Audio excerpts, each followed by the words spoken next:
क्षेत्रीय अस्पताल कुल्लू के सभागार में स्वास्थ्य विभाग के द्वारा आयोजित तंबाकू कंट्रोल प्रोग्राम जागरूकता कार्यशाला का आयोजन किया गया।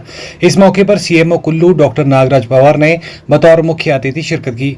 इस तंबाकू कंट्रोल प्रोग्राम जागरूकता कार्यशाला में स्वास्थ्य और शिक्षा विभाग के कर्मचारियों ने भाग लिया। इस कार्यशाला में पुलिस विभाग की तरफ से कोई भी कर्मचारी ने भाग नहीं लिया। ऐसे में सीएमओ कुल्लू डॉक्टर नागराज पवार ने कार्यशाला में उपस्थित सभी प्रतिभागियों को तंबाकू कंट्रोल प्रोग्राम के तहत महत्वपूर्ण जानकारियां उपलब्ध कराई। सीएमओ कुल्लू डॉक्टर नागराज पवार ने कहा कि हिमाचल प्रदेश में तंबाकू कंट्रोल प्रोग्राम 2007-8 में शुरू किया गया। उन्होंने कहा कि कुल्लू जिला क्षेत्रीय अस्पताल कुल्लू में तंबाकू कंट्रोल प्रोग्राम के तहत एक जागरूकता कार्यशाला का आयोजन किया गया। उन्होंने कहा कि सार्वजनिक स्थलों पर किसी भी प्रकार का धूम्रपान करना निषेध है। उन्होंने कहा कि कुल्लू जिला में जहां पहले 34% लोग तंबाकू बीड़ी सिगरेट का सेवन करते थे, लेकिन स्वास्थ्य विभाग के द्वारा पिछले 16 वर्षों में लगातार तंबाकू बीड़ी सिगरेट के दुष्प्रभावों को लेकर जागरूकता अभियान चलाया गया। उन्होंने कहा कि कुल्लू जिला में तंबाकू बीड़ी सिगरेट सेवन करने वालों में 6% की कमी आई है। ये जो ट्रेनिंग है 2 दिनों की, ये 2 टॉपिक्स पे है। एक तो रिसेंट अपडेट जो रूटीन इम्यूनाइजेशन मॉड्यूल में फॉर मेडिकल अफसर ट्रेनिंग मैनुअल जो है मेडिकल अफसर के लिए, उसके लिए मेडिकल अफसर्स, बीएमओज और जो हमारे जो वैक्सीन को देखते हैं, मॉनिटर करते हैं, उनकी ट्रेनिंग है।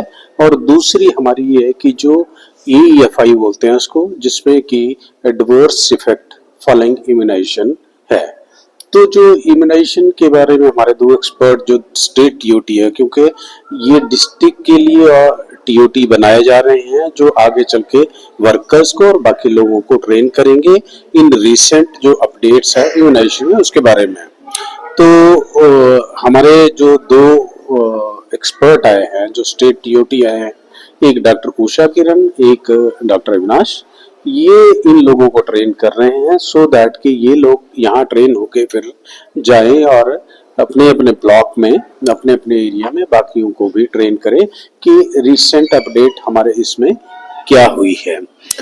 रिसेंट अपडेट जैसे कि कोल्ड चेन के बारे में बताते हैं। जब वैक्सीन आती है उसको कैसे उसका रख रखाव करना है, जो वैक्सीन कैरियर है, वैक्सीन कैरियर में जो हमारे आइस पैक्स होते हैं उनको कैसे फ्रीज करना है, उसके बाद उनको कैसे रखना है, उसके बाद जब उनको वैक्सीन ट्रांसपोर्ट करनी है तो कंडीशनिंग उनकी कैसे करनी है, और वहां जाके जो वैक्सीन है वो किस ढंग से इन आइस पैक्स पे रखनी है, कौन सी वैक्सीन ऊपर रखनी है, कौन सी वैक्सीन होल में रखनी है, कौन सी उसके साइड में रखनी है, सो दैट क्योंकि वैक्सीन का टेम्परेचर जो है वो 2 से 8 डिग्री सेंटीग्रेड का होना चाहिए, जबकि जो आइस पैक हम बनाते हैं इसका टेम्परेचर सब 0 होता है। तो इस टेम्परेचर को भी वैक्सीन के टेम्परेचर पे लाके के बराबर जैसे लाना पड़ता है, जिसमें वैक्सीन 2 से 8 डिग्री सेंटीग्रेड के बीच में रहे, इसको कंडीशनिंग कहते हैं।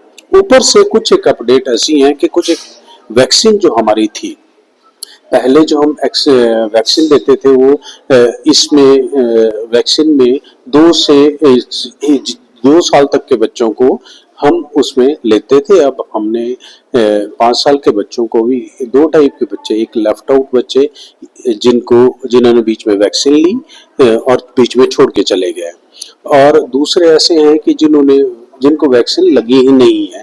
तो अब हमने इसमें 5 साल तक के बच्चों को इंक्लूड करना शुरू कर दिया हुआ, सो दैट हम उनको ट्रेस कर पाए जिनको वैक्सीन इनकम्प्लीट हुई या वैक्सीन लगी नहीं है 5 साल तक के। उसके अलावा जो एडोलेसेंट वैक्सीन है जैसे DT है 10 और 16 साल पे लगाते हैं, उन एडोलेसेंट्स को भी अब हमने इस वैक्सीन में इसमें इंक्लूड करना शुरू कर दिया हुआ है।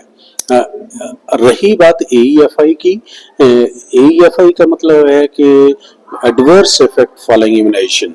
ये 3 टाइप के होते हैं, एक माइल्ड, एक उसके बाद सीवियर, एक सीरियस।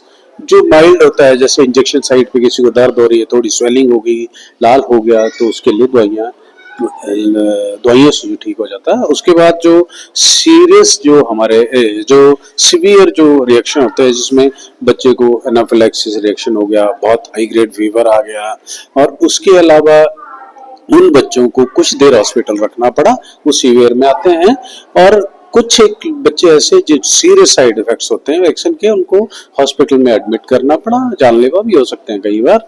तो वैसे उन केसेस में वो जो साइड इफेक्ट्स हैं उनको रिपोर्ट करना जरूरी है, ताकि इन वैक्सीन को की वजह से किस बच्चे को कैसा इफेक्ट हुआ या कितने बच्चों को ऐसा इफेक्ट हुआ, क्योंकि ये ऑल ओवर जो डेटा जाता है वो नेशनल लेवल पे जाके कंपाइल होता है, फिर उससे देखा जाता है कि किस वैक्सीन के कितने साइड इफेक्ट हैं, उसमें क्या इम्प्रूवमेंट की जा सकती है आगे, ताकि वो सेफ तरीके से बच्चों को दी जा सके।